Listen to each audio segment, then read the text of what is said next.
Yung inuudyok mo yung tao na mag-execute ng affidavit falsely.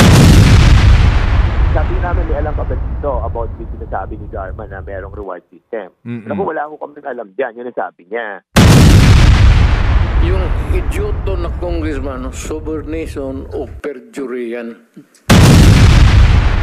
He was suggesting the mere suggestion of what he wants you to do is already a crime. Welcome back po sa Pilinfo TV. Ito na nga at nag-backfire na ang ginawang panggigipit ng Quadcom sa mga Duterte. Kakasuhan na ng perjury ni FPRRD si Kong Abante at saka si Kong Fernandez dahil di umano sa pamimilit nila na kumpirmahin ni Colonel Grijaldo yung testimonya ni Garma na di umano merong reward system ang drug war ni FPRRD. Ito, basahin po natin sa remate. Ibinunyag ng isang miyembro ng Philippine National Police Academy Class of 1997 na si Police Colonel Hector Grijaldo sa hearing ng Senado na pinilit siya ng mga miyembro ng House Quad Committee na suportahan o kumpirmahin ang pahayag ni dating Philippine Charity Sweepstakes Office General Manager Royina Garma na nagkaroon ng reward system sa war on drugs sa administrasyon ni dating Pangulong Rodrigo Duterte. Okay, panoorin po natin ito. Ng dating Pangulong Duterte, sige, tuloy mo yan. na nais niyang sampahan ng reklamong perjury ang dalawang kongresista na sina Santa Rosa City, Laguna Representative Dan Fernandez at Manila 6th District Representative Bienvenido Abante Jr. Ito'y matapos ibulgar sa pagdinig ng Senate Blue Ribbon Subcommittee ni Police Colonel Hector Grijaldo na pinilit siyang magsinungaling ni na Fernandez at Abante na aminin na may reward system sa war on drugs ng nakaraang administrasyon.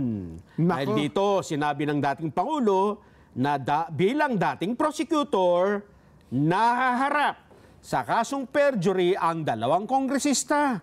Ayon kay Duterte. Nako, ayan na nga. Maghanda na kayong dalawang congressman. Kakasuhan na kayo ni FPRRD. Dating prosecutor yan, kaya pag nagsampa ng kaso yan, sigurado airtight yan. Duterte, hindi na niya kailangan ng affidavit ni Grijaldo dahil ang testimonya nito sa Senado ay sapat na kung saan naka-under oath siya o nanumpa bago ang testimonya. Nako. Pakinggan natin ang mismong dating Pangulo. Sige. Sinabi niya yan eh. I'd like to make it clear na yung ginawa ng idioto na opisyal mo o classmate mo. Sir, it's not officer, congressman. Congressman ang nagsabi sa kanya. Congressman. Yung idioto na congressman, subornation o perjury yan. He was suggesting the mere suggestion of what he wants you to do is already a crime. Under the revised Penal Code. Yung inuudyok mo yung tao na mag-execute ng affidavit falsely or making a false narrative. Ayan, napakalinaw. Perjury daw yan, sabi ni FPRRD. Dating prosecutor yung nagsasalita. So, sigurado airtight.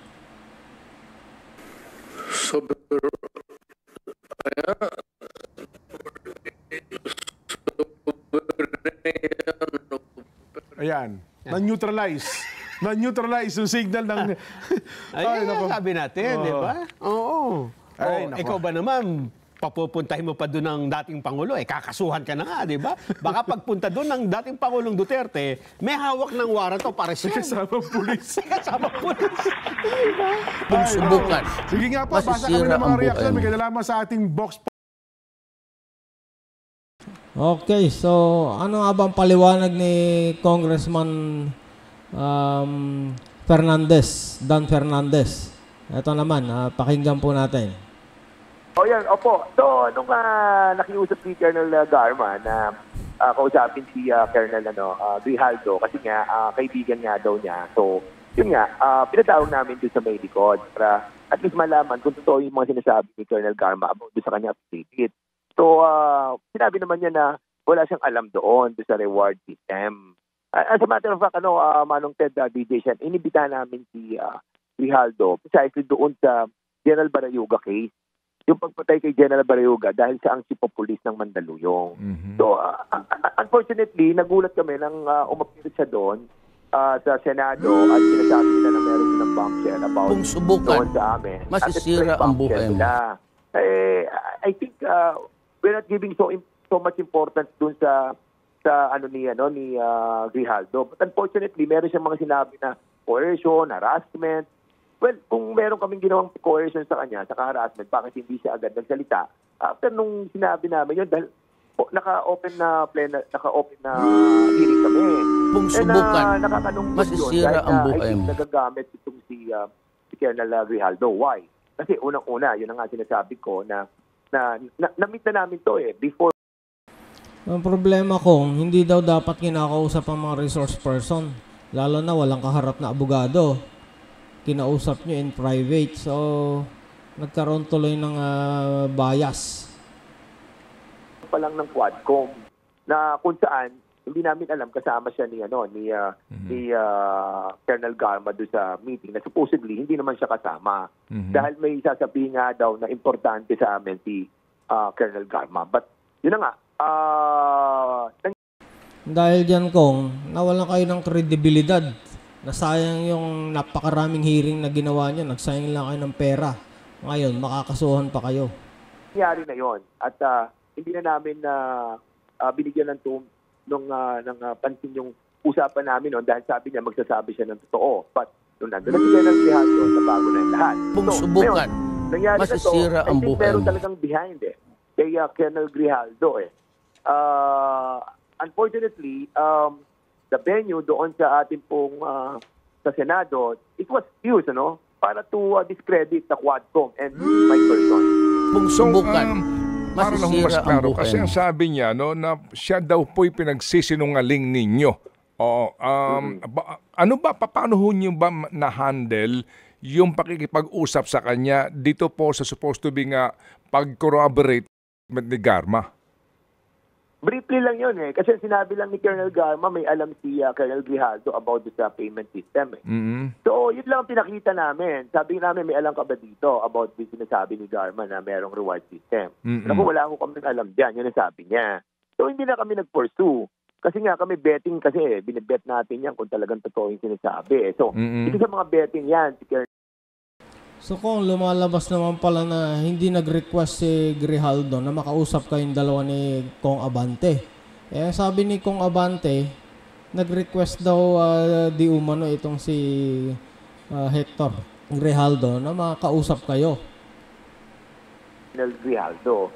But unfortunately, sinabi niya wala siyang alam. So we stop. We stop right there. Opo. So, yan po ang inyong pahayag dito po sa sinasabi nga ni Grijaldo. Si Grijaldo ho ba ay iimbitahan pa ninyo sa next hearing ninyo? Yes, oo, iimbitahan namin siya. Kasi nga hindi pa nga tapos yung issue nung kay Barayuga At doon siya involved dahil ipopulis siya noon. Tapos we are trying to Kung find subukan, out yung mga report masisira ang tungkol buhay sa mo. investigasyon nung pagkamatay sa Mandaluyong na kung saan siya ang chief of police.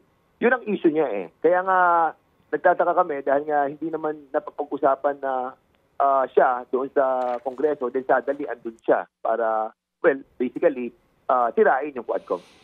Opo. So ito hong si Grijaldo, kaya nga din po ito nabanggit, kung ate magugunita, dahil sa kwento po ni Garma nung una, kaya sa Mandaluyong daw mismo may instruction. Sino nagsabi nun na dapat mangyari yung Kung krimen, subukan, mawalang galang lang po masisira sa pamilya ang ng buhay mo. biktima, sa Mandaluyong. Kasi yung chief of police dito, kabatch ko. Di po ganun ang kwento?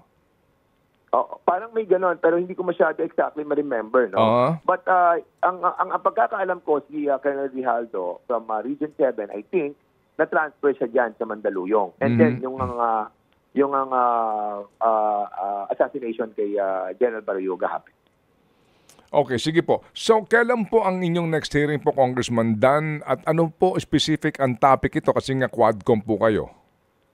November 6, Manong, EJK, saka, dangerous drugs. Dangerous drugs, saka, I think yan yung kila Jimmy Guban. And then yung Pogo as well. About doon sa... Kung subukan, anong nakapagod masisira ang buhay mga mo. Pogo na to. Okay. Congressman, ano po ang inyong assessment po? Kayo ba'y nanood kahapon? Kung nanood po kayo, gaano kahaba na panood po ninyo? At anong parte ho ng hearing? Napanood ko yung tungkol doon sa DDS na binanggit niya na nagtayo siya ng sariling DDS. Kung subukan, masisira ang buhay mo. Encourage yung mga kapulisan na encourage sila yung mga criminals to fight back. Medyo shocking sa akin yun eh. Medyo nagsak ako doon eh. Kung subukan, masisira ang buhay mo. Ma-neutralize sila, managing sila ng mga kapulisan. So, basically, kung titignan mo, merong may infusion eh. May infusion yung encouragement sa mga police na para to fight back. And isa pa, yung mga taking mga bad words, well, I think we have passed through that era eh. Yung mga pagmumura, and we want to put back the moral decency, on the public officials, no? During that time, talagang naging parang ang dating natin lahat, ganon eh. But of course, sabi nga kapag a leader ka, everybody will follow eh, di ba? But this time, I think marami nanonood ng mga Gen Z eh, ng mga kabataan eh. And they are talagang aghast, no, sa mga ganong klase ng mga words. And ako, personally, kapag nangyari sa Kongreso yan, I will move. Well, unfortunately, ganyan po ang gusto naming leader.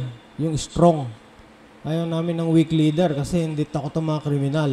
To strike that out in the record of the Congress. Kasi nga, mababasa yan ng mga kabataan sa mga susunod na talinahin.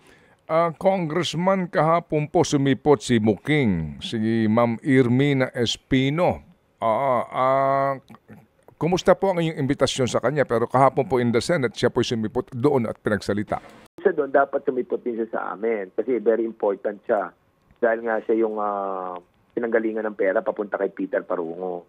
At yung Peter Parungo, hanggang ngayon, hinahanap yan dahil yung sinasabi, kung subukan, masisira ang buhay mo. Mga accounts, Petrobank, PS Bank, saka BPI, na binanggit niya. Kasi kailangan natin corroborate ang sinabi ni GM Garma, naniniwala tayo sa kanya, but of course, hindi pa siya 100% because we need to find out yung corroboration ng mga sinasabi niya.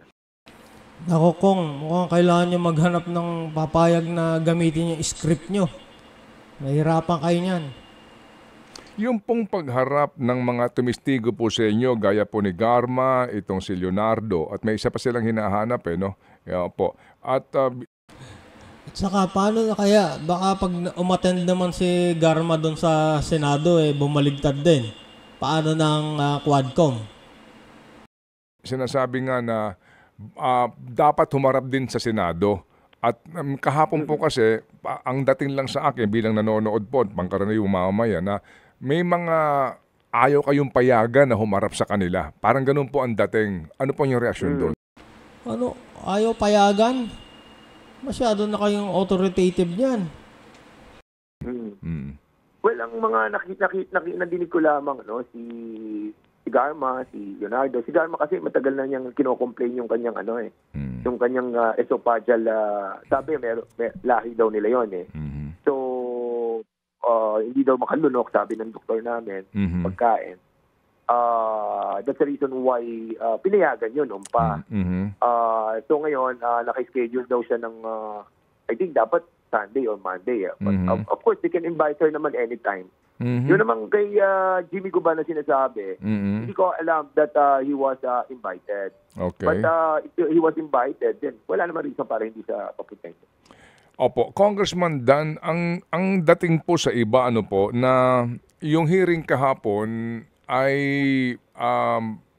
parang pabulaanan ang mga lumabas na informasyon sa hearing po na ginagawa ninyo. Ganun ba rin po ang inyo pong pananaw dito, gaya po ng sinasabi ng iba? Ano po, Yung hearing kahapon, basically po, ay para pabulaanan, no? Yung mga informasyon na lumabas sa inyong hearing. Masisira ang buhay mo. Ganun ganun po ang direksyon. Sa pananaw ng iba, ang direksyon na naging hearing kahapon, ano po inyong take doon? Yun, kasi nga, kaya nga sinasabi namin kapag akusado ka or you're being accused of something, mahirap na talagang maging part ka ng investigation. Para kasing member ka ng jury and at the same time, ikaw ay akusado, I think it will not work out. And that's the reason why ganun na nangyari doon sa Senate. But it's their own rules It's their own procedure and we cannot go against it. Pero ang sabi ho naman ng iba, kayo naman dyan sa House, yun din naman ang inyong agenda. Opo, na talagang dikdikin ang dating Pangulong Duterte kasama po ang kanyang mga kaalyado dito nga po sa issue on EJ. Precisely, yan nga po ang problema. Masyadong pinopolitika yung Quadcom.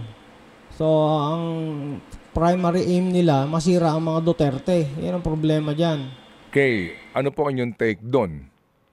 Yun lang naman po sa amin kung yung mga nababalitaan natin dati, mga chismis about sa mga patayan, bayaran.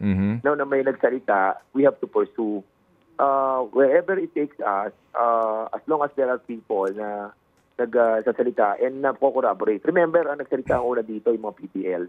Na sinabi nila may binayaran sila ng tig 1 milyon. Nakatkong pa yung 1 milyon, 3 milyon yun. Tapos it was corroborated by Warden Padilla, nila Jimmy Fortaleza. Tapos corroborate niya yun ni Colonel Garma and ni Commissioner Leonardo. So basically, dumidiretso Ngayon, kung ang sinasabi nila is something that medyo may politika, I think it's not Kasi nga, yung ating mga biktima din dito at ang dami pala, hindi pala 7,000. It's running around 20,000. Kaya, yun ang nakakabahala sa atin. Opo. Congressman, ito po, kasi may mga nagpapanukala ng Truth Commission dito sa nangyari pong madugong war on drugs, no? May mga ganon. Pero ngayon po, 2 kapulungan ng Kongreso is exerting effort and consuming too much time, no? Po sa gobyerno, sa hearing na ito sa iisang subject matter. Meron pong pananaw na pwede bang itigil nyo na pareho ito, ipaubaya, wag na sa commission kasi panibagong gasta yan, sa DOJ na mismo. Naku, tama po. Ipaubaya na lang sa ahensya na talagang nangangasiwa sa mga ganyan, katulad ng DOJ. Kasi hindi na nagiging productive ang ating Kongreso. Wala pang kalahating termino ang presidente, hindi na productive yung mga congressman dahil inuna na nila yung pamumulitika. Nakakalungkot lang.